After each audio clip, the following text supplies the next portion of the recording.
When Jesus stepped onto the shores of the Gadarenes, the calm after the storm shattered as a man came racing out from among the tombs, a man so tormented that no chain had ever held him.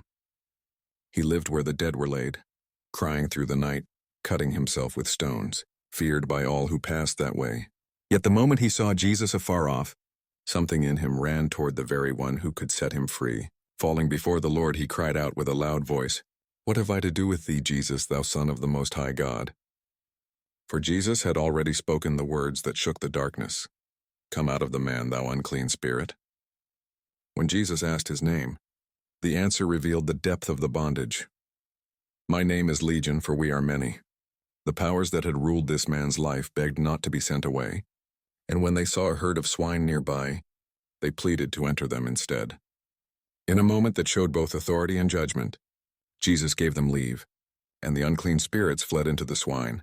The entire herd, about 2,000, rushed headlong down a steep place into the sea and perished. Those who fed the swine ran in fear to the city, spreading word of what had happened. Soon a crowd gathered, and what they saw left them stunned. The once possessed man who had lived untamed and broken among the tombs now sat at the feet of Jesus, clothed, calm, and in his right mind. But instead of rejoicing, the people were afraid. They heard how the man was delivered. They heard what happened to the swine, and their fear hardened into rejection.